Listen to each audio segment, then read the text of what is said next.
So finishing up here with our neuromuscular junction, the motor neuron innervates each muscle fiber at the neuromuscular junction, and histologically it looks like this. Here are individual muscle fibers. In black would be the motor neuron axon, and then it branches as it reaches the individual muscle fibers. And then what you see here, the little dark spots, are the axon terminals. So this little patch in blue corresponds to this patch in black. So where it reaches the surface of the muscle fiber, the surface of the muscle fiber there, the sarcolemma is modified into what's called the motor end plate. So the combination of the axon terminals and the motor end plate is referred to as the neuromuscular junction. And when the action potential nerve impulse reaches the axon terminals, acetylcholine is released and it diffuses across the tiny space called the synaptic cleft, reaching receptors on the motor end plate, and that initiates an action potential on the surface of the muscle fiber, the sarcolemma, and we'll go from there. Excuse me. So the synapse is where the nerve and the muscle meet. The synaptic cleft, it's a little gap. So by nerve, meaning the axon terminal, and muscle, meaning the motor end plate of the muscle fiber. So the axon terminal, or synaptic knob, sometimes called a terminal bouton, has synaptic vesicles internally here in blue, and they're holding the neurotransmitter acetylcholine. When the action potential reaches the axon terminal, the acetylcholine is released into the synaptic cleft, diffusing across to contact, where's my cursor? Here we go. To contact receptors on the motor end plate of the muscle fiber. There's an enzyme here in yellow called acetylcholinesterase. Most enzymes end in ase. And what this enzyme does is it breaks down the molecule of acetylcholine. And there's also pumps that reabsorb acetylcholine back into the axon terminal. The effects of that is that the acetylcholine signal to the muscle fiber at the motor end plate is fast, rapid, transitory. It doesn't last long. So in summary, nerve impulse triggers release of acetylcholine from synaptic vesicles that diffuses across the synaptic cleft, contacting receptors on the motor end plate. It starts what's called a depolarization, but then an action potential occurs on the sarcolemma. The action potential travels across the surface of the sarcolemma until it reaches the openings into the T-tubules. The action potential shoots down into the T-tubules, like Luke shooting down the Death Star. What was this, episode 4? Probably the best one. Okay, so the action potential in the T-tubules causes release of calcium from the terminal cisternae of the sarcoplasmic reticulum and throughout the sarcoplasmic reticulum. Calcium is released. Calcium floods over the myofibrils, the thin and thick filaments. Calcium binds to the regulatory protein troponin on the thin filaments. Tropomyosin shifts, exposing myosin binding sites on actin, thin filament. The myosin head on myosin latches on, cross-bridge formation occurs. Moving along, the myosin head pivots because it's been energized by ATP. And in this example here, it's going to push this thin filament to the right. In other words, towards the M line, towards the middle of the sarcomere. And that happens on both sides in the opposite directions. So you see the arrows. The thin filaments are going to be moved in those respective directions as they slide past the thick filaments. The sarcomere shortens, the myofilament, the myofibril shortens within a fascicle. Sorry, the fascicle shortens within a muscle, the entire muscle shortens. And then ATP binding to the myosin head energizes and releases the myosin head, and it cocks, energized, and it's ready for the next cross-bridge formation. And that will continuously occur as long as the conscious action potential is reaching the axon terminal, releasing acetylcholine. The sarcoplasmic reticula is releasing calcium. So as long as you have conscious thought to contract, this process will occur. The sarcomere shortens, the muscle shortens. I showed you that video already, and I'll post those links for you guys. So as you see here, with increased overlap of the thin filament relative to the thick filament, the sliding of the filaments past each other, increased overlap, you get shortening of the sarcomere as the Z lines move closer to each other. And that happens with every sarcomere throughout the entire length of the myofibril, within the fascicle, within the muscle fiber, within the fascicles, within the muscle.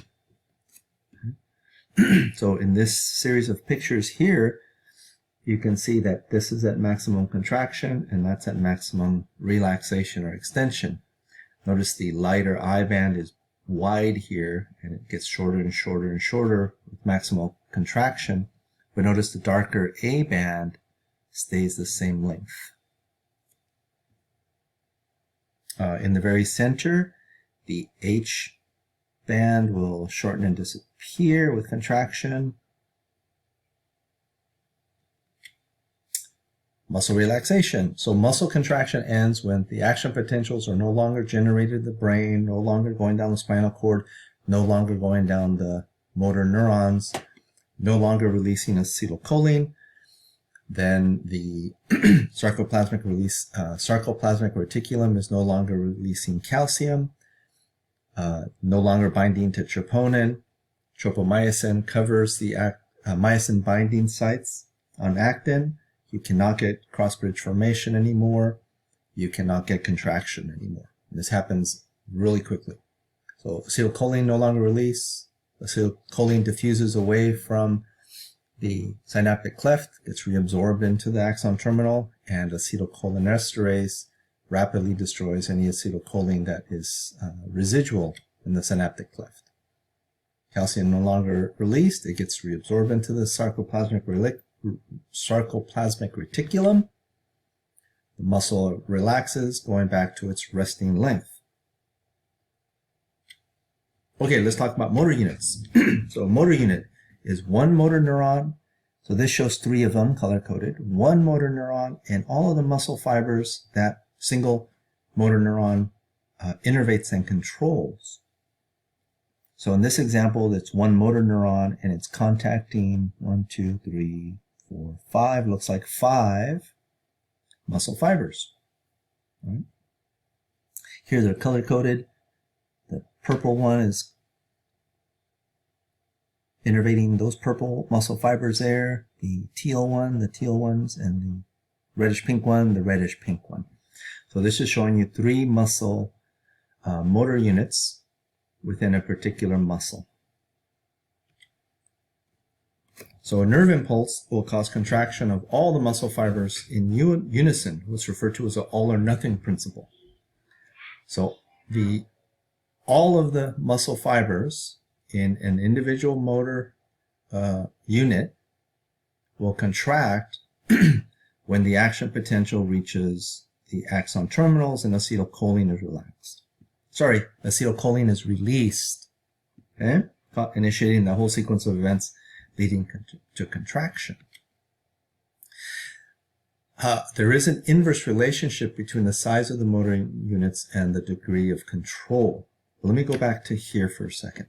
So the contraction of the muscle fibers controlled by a motor unit is all or none. So all of the muscle fibers will contract if the action potential causes release of acetylcholine, or none of them will contract if there's no release of acetylcholine or minimal release of acetylcholine. That doesn't mean the entire muscle will contract when an action potential reaches it. It means the individual motor units within the muscle will contract. So think of it this way. If you're at the gym and you're lifting up a 2-pound weight, you're doing curls, you're lifting up a 2-pound weight with your hand by flexing the elbow, you don't have to generate that much force. And you know that from experience, it's only 2 pounds. Or you lift it up and you do a curl and you're like, oh, that's not that heavy. I don't have to work that hard.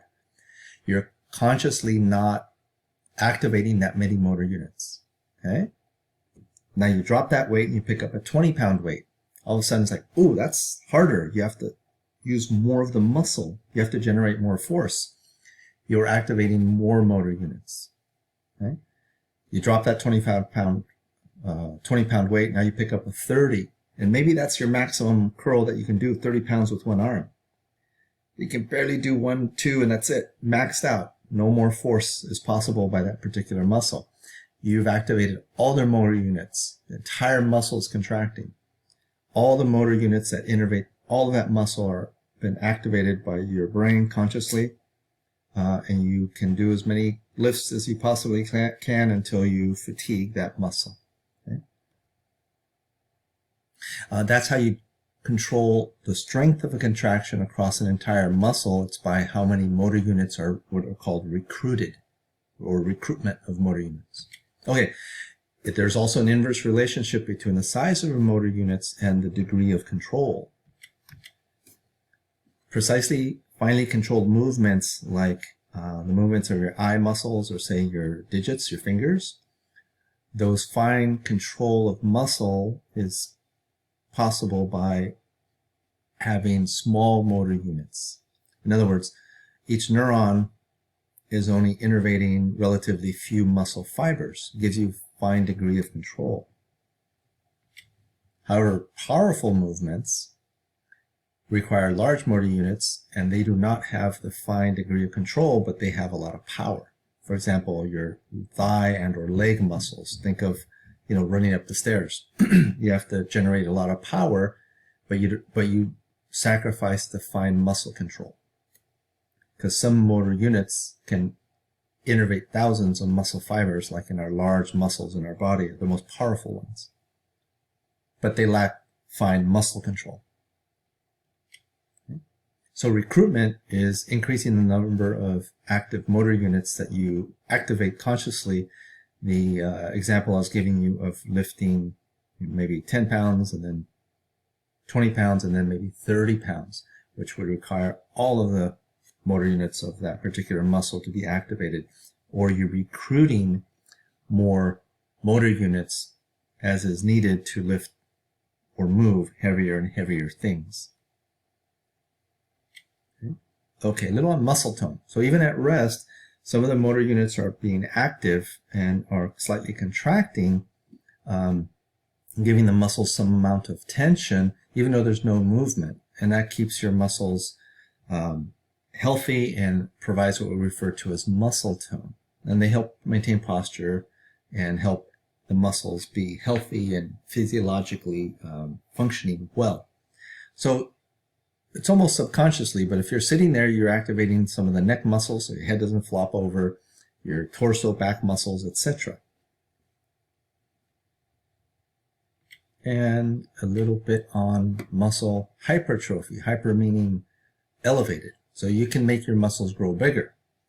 What happens is with strenuous work, you develop more myofibrils per existing muscle fibers. So that increases diameter of the muscle in general. You're not adding more muscle fibers necessarily, but you're adding more myofibril units within your existing muscle fibers.